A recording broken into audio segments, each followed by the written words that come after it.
नमस्कार मित्रांनो, कसे आहात? एकदम मजेत ना? तर मित्रांनो, आज मी आलो आहे छत्रपती संभाजीनगरमध्ये. तर मित्रांनो, आज आपण पाहणार आहोत या ठिकाणी असलेला बीबी का मकबरा. भारताच्या ऐतिहासिक आणि सांस्कृतिक वारशाचा महत्त्वपूर्ण घटकातील एक ठिकाण म्हणजे दक्षिणेतील ताजमहाल, ज्यांची ओळख असलेली छत्रपती संभाजीनगर. बीबी का मकबरा हे स्मारक म्हणून प्रसिद्ध आहे. या स्मारकास दक्षिणेतील ताजमहाल असेही म्हणतात. बीबी का मकबरा ही वास्तू पूर्वीच्या औरंगाबाद, सध्याच्या छत्रपती संभाजी नगर शहरातील बेगमपूर नगरमध्ये खांबा नदीजवळ स्थित आहे. येथे जवळच औरंगाबाद लेणी, पानचक्की, सोनेरी महल यांच्यासारख्या प्रसिद्ध वास्तू देखील आहे.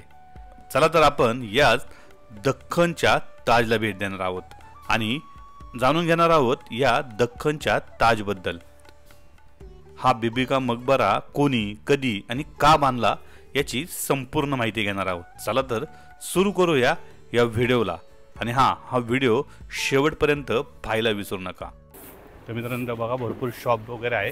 तुम्हाला इथं काय खायचं असेल तर खाऊ शकताय. संध्याकाळच्या वेळेस इथं मस्तपैकी एक चौपाटीचं लुक येतं आणि चौपाटीसारखं तुम्ही इथं पाहिजे ते खाऊ शकताय. पानपुऱ्या वगैरे वगैरे वगैरे वगैरे सगळं. तर आता आपण मकबऱ्याच्या अगदी जवळ चाललो आहे आणि इथं आपल्याला काढायचं एक तिकीट किती आहे हे आपल्याला बघायचं आहे. आणि चला पहिले तिकीट घेऊया पहिलं. तर मित्रांनो, इथं आहे तिकीट घर.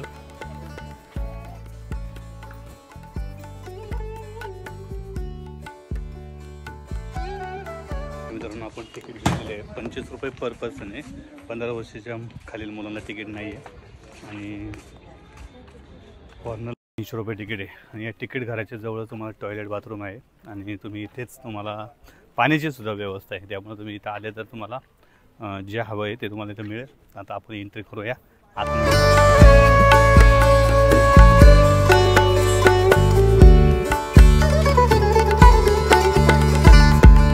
मित्रांनो. फायनली प्रवेश केला आहे आपण आतमध्ये. आणि आतमध्ये आल्यानंतर पहिल्यांदाच आपल्याला हे प्रवेशद्वार पाहायला भेटतं आहे. तर आपल्याला आता आपल्याला दिलेली कॉईन आपल्याला आतमध्ये टाकायच्यात आणि आतमध्ये प्रवेश करायचा आहे इथनं.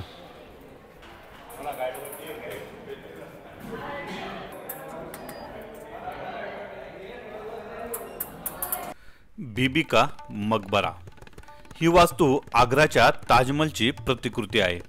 हा अत्यंत सुंदर आणि मोहक मकबरा 1676 मध्ये मुघल शासक औरंगजेबाच्या काळात बांधला गेला. ही वास्तू औरंगजेब आणि त्याची मुख्य पत्नी रबिया उल दौरानी म्हणजे दिलरास बानो बेगम यांचा मुलगा आजम शहाने आपल्या आईच्या स्मरणार्थ बीबी का मकबरा म्हणून बांधली गेली. तर आपण आतमध्ये प्रवेश केल्यानंतर आपण बघू शकता या ठिकाणी दोन्ही तर्फा तुम्हाला झाडे लावलेली पाहायला भेटतात. तसेच याच्या मधोमध हा आपल्याला फाउंटन पाहायला भेटतो. असं म्हटलं जातं की मुघल जे साम्राज्य होते, मुघल जे राज्यकर्ते होते, त्यांना आपल्या महलामध्ये गार्डन्स किंवा हे असे फाउंटन याची खूप आवड होती. म्हणजे त्यांच्या प्रत्येक वास्तूमध्ये तुम्हाला अशा पद्धतीचे हे फाउंटन आणि भले मोठे गार्डन तुम्हाला पाहायला भेटतात. तर असंच फाउंटन किंवा हे तुम्ही या बीबी के मकबऱ्याच्या समोर बघू शकताय. आता आपण मेन तिकडे चाललो आहे आणि हा मकबरा पाहत असताना ज्यांनी ताजमहाल पाहिला आहे त्याच्यासारखा सेम टू सेम असा हा बीबी का मकबरा बांधण्यात आला. याचं जे बजेट होतं हे फक्त 6 लाख रुपये होतं. त्यामुळे 6 लाखामध्ये कमी क्वालिटीचे दगडी, कमी क्वालिटीचे बाकीच्या वस्तू त्यांनी वापरून हा खरं तर बनवण्यात आलेला आहे.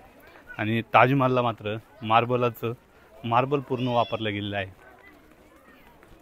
तर अशा पद्धतीने हा बीबी का मकबरा इथं बनवण्यात आलेला आहे आणि यालाच खरं तर दख्खनचा ताज असंही म्हटलं जातं. आता आपण थोडंसं पुढं चालवत आल्यानंतर आपल्याला आता इथं वरती जायचं आहे. वरच्या चौथऱ्यावरती इकडनं बाजून चढायला आहे, इकडनं उतरण्यासाठी आहे रस्ता. आपण इकडनं जातो आहे. हा बघा छोटासा रस्ता आहे आणि याच दरवाज्यातनं आपण आतमध्ये जाणार आहे. बीबी का मकबरा बांधण्याचे कारण असे आहे की 1657 मध्ये आजमशहाची आई दिलरास बानो बेगम यांची तब्येत खूप बिघडली आणि 8 ऑक्टोबर 1657 रोजी त्यांचे निधन झाले. त्याआधी मोहम्मद आदम शहाचे आजोबा शहाजहा यांनी आपल्या पत्नी बेगम मुमताजच्या स्मरणार्थ ताजमहालची निर्मिती केली होती। या प्रेरणेतून आझमशहाने आपल्या प्रिय आई रबिया उल दौरानी यांच्या स्मरणार्थ औरंगाबादमध्ये ताजमहलच्या सद्धर्म्य साधणारे बीबी का मकबरा बांधण्याचा निर्णय घेतला। बीबी का मकबऱ्याची निर्मिती ताजमहालची प्रतिकृती सारखी करण्यासाठी प्रसिद्ध वास्तुकार वस्ताद अहमद लाहोरी यांचा मुलगा अत्ता उल अल्ला यांच्याकडून करण्यात आली होती। प्रसिद्ध वास्तुविशारद अत्ता उल अल्ला यांनी ताजमहलची निर्मिती देखील केली होती। मकबऱ्याचे बांधकाम हे 1660 मध्ये पूर्ण झाले होते। आता आपण जाणार आहे आतमध्ये, ज्या ठिकाणी कबर आहे ती कबर पाहण्यासाठी, ज्याच्यासाठी तुम्हाला तिथून जे चप्पल वगैरे तर काढायचे, ही चप्पल आणि ते काढून मग तुम्हाला आतमध्ये जायचे। चला आता आपण आतमध्ये जाऊ। नाही तिकडे नाही जाऊ।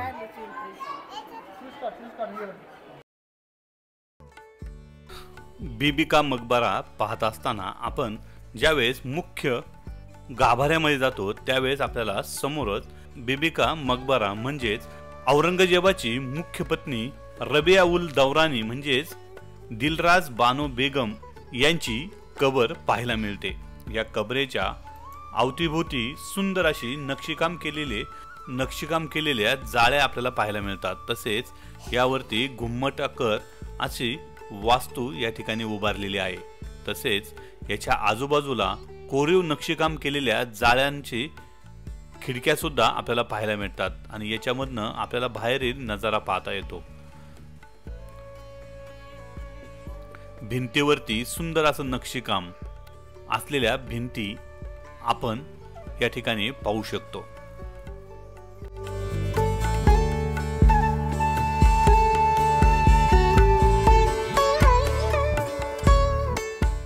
आपण पाहिलं असेल कबरीवरती, तुम्ही पाहिलं असेल किती पैसे टाकले गेलेले आहे, पैसे वाहिले गेलेले आहे। प्रत्येकजण आपापल्या इच्छेप्रमाणे त्या ठिकाणी काही पैसे अर्पण करत असतो। तर पूर्ण जी कबर आहे ती गच्च भरलेली आहे पैशाने। या ठिकाणी ही मस्जिद आहे, परंतु या मस्जिदमध्ये आतमध्ये एंट्री नाही आहे, आता बंद केलेली आहे। तर आपण ही बाहेरनं मात्र बघू शकता इथनं। आणि ही मस्जिद इथं बघताना हे बघा, इथं कशा पद्धतीने तिची रचना आहे हे आपण इथून जवळनं पाहू शकतो।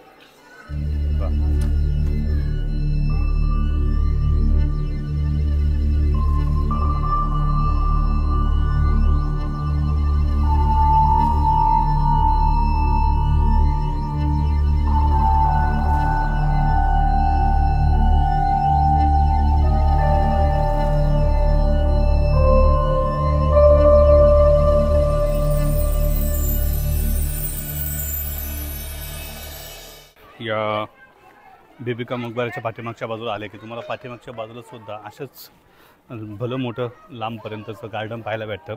आणि इथे सुद्धा भरपूर लोक मागच्या साईडला सुद्धा फोटोशूट वगैरे करत असतात। आणि इथं बघू शकता हे गार्डन कशा पद्धतीने त्या काळामध्ये झाडे वगैरे लावून कसं सजवण्यात आलं असेल विचार करू शकता आपण। कारण की हे बघा इथले तुम्हाला आत्ता तरी तिथं काही दिसत नाही आहे, कसल्या प्रकारचं लॉन वगैरे नाही आहे, पण त्या काळामध्ये नक्कीच तिथे झाडं वगैरे असणार आणि मस्त असं गार्डन याच्या या मकबऱ्याच्या आजूबाजूला नक्कीच ते गार्डन असणार आहे। आणि तुम्ही या मकबऱ्याच्या सगळ्या बाजूने बघले तटबंदी बघू शकताय, लांबपर्यंत असे उंच अशी भिंत घालण्यात आलेली आहे आणि त्याच्यावरती नक्षीकाम करत आजूबाजूला 4 मिनार 4 तटबंध असं या ठिकाणी केलेले पाहायला भेटतात। या मकबऱ्याच्या आपल्याला चारी दिशेला तुम्हाला अशा पद्धतीच्या फाउंटन, प्रत्येक दरवाजाच्या बाजूला प्रत्येक दिशेला तुम्हाला अशा पद्धतीचे हे फाउंटन पाहायला भेटेल। आणि चारी बाजूला तुम्हाला सेम टू सेम तसेच गार्डन तुम्हाला पाहायला भेटणार आहे आणि सगळ्या बाजूला फाउंटनसुद्धा आहे।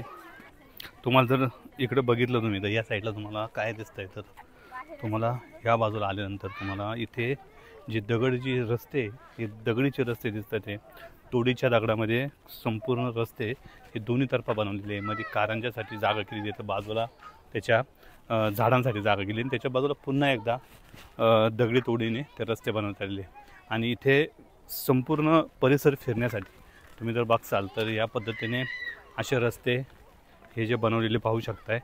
आणि याच्या मधोमध्ये फिरायचं असेल तर इथं बघा हे सुद्धा एकदम वेगळं डिझाईन बनवलेलं आहे। ह्याच्यामध्ये काय केलं आहे, 2 दगडींच्या मध्ये चुना आहे आणि त्याचे मिश्रण करून हे ज्या पद्धतीने आपण स्टाईल वगैरे पसवतो त्याच पद्धतीने हे मिश्रण वापरून इथे या रस्त्याचं काम करण्यात आलेलं आहे। जाण्यासाठी हा रस्ता आपल्याला त्यांनी त्यावेळेस बनवलेला आहे आणि संपूर्ण डिझाईनमध्ये बनवलेला आहे। हे बघू शकताय ही डिझाईन।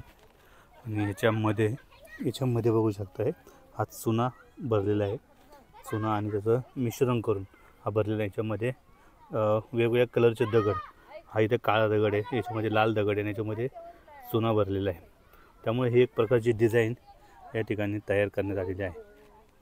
म्हणजे त्या काळामध्ये कुठल्याही प्रकारची स्टाईल्स वगैरे नव्हत्या, त्यामुळे ह्या पद्धतीने त्या स्टाईल डिझाईन करून वेगवेगळ्या कलरचे दगडे वापरून या ठिकाणी या स्टाईल बनवण्यात आलेल्या आपल्याला पाहायला भेटतात। ते बिबिका मकबऱ्याभोवती एक विस्तीर्ण बाग आहे, ज्यामध्ये मुघल शैलीतील 4 बाग रचना आहे। बागेत फुलांची सुंदर ताटवे, फवारे आणि पाण्याची वाहते झरे सुद्धा आहे, जे शांतता सौंदर्याचे प्रतीक म्हणून आहे। बागेत चालताना पर्यटकांना मुघल काळातील शांतता आणि भव्यतेची अनुभूती येते। 4 कोपऱ्यात उभे असलेले मिनार यामुळे हे स्मारक ताजमहालची आठवण करून देते। मात्र बिबिका मकबऱ्याची डिझाईनचे प्रमुख वैशिष्ट्य म्हणजे त्याची साधेपणा आणि मुघल वास्तुकलेचा हा ऐतिहासिक सुंदर नमुना आहे।